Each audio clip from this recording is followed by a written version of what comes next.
Empieza cuando me empiezo a dar cuenta que en realidad yo no estoy decidiendo nada. Cuando yo me doy cuenta que me empiezo a autosabotear a mí mismo. Es un tema muy interesante. Cómo nosotros nos autosaboteamos a nosotros mismos. ¿Qué quiere decir eso? Que yo, por ejemplo, digo que voy a ir mañana a la montaña y llega mañana y en lugar de preparar y vestirme y salir a andar hacia la montaña, pues voy y me empiezo a decir otras cosas yo a mí mismo y yo me termino cancelando esa experiencia. Yo mismo, ¿no? Uno mismo se autosabotea. O el que quiere dejar de comer comida basura, pero sigue comiendo comida basura, el que quiere salir a correr, pero no puede salir a correr porque llega el día y no. Entonces todos hemos experimentado esa sensación, este autosabotaje, pero son muy pocos quienes nos empezamos a dar cuenta y a cuestionar, bueno, si no estoy siendo yo quien toma la decisión, ¿quién la está tomando? Es decir, ¿por qué hay alguien que al final decide que yo no voy a la montaña? Alguien dentro de mí, algo dentro de mí.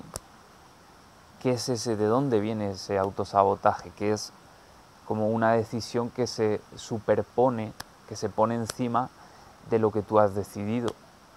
Entonces, ¿eso qué es? ¿Eso de dónde viene? ¿Soy yo eso? ¿Quién soy yo? ¿El que toma la primera decisión o todo lo que viene después que me lleva para otra parte? Bueno, son temas interesantes y como digo, ahí empieza para mí hace 6, 7, 8 años cuando me empiezo a cuestionar esto que te estoy compartiendo. Me empiezo a dar cuenta que yo quería alcanzar unos objetivos y sin embargo sucedía este autosabotaje. Sucedía que no era capaz sencillamente de tomar las decisiones que eran convenientes de tomar.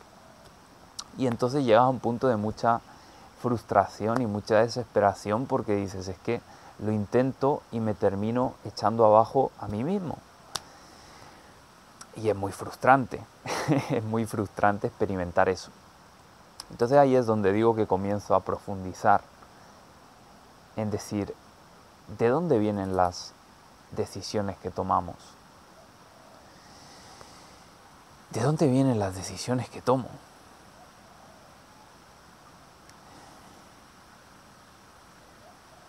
Y te das cuenta que vienen de quién soy.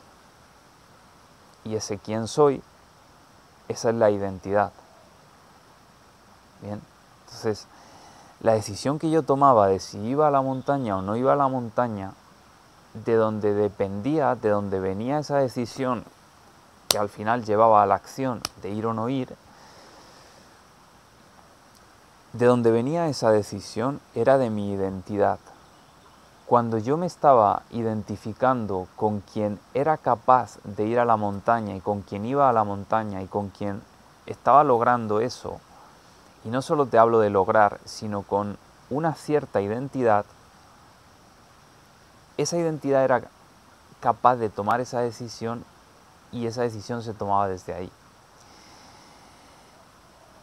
¿Qué pasa? Que también al mismo tiempo había como más partes de una identidad o más identidades, como lo prefiramos ver, que señalaban a otros lados.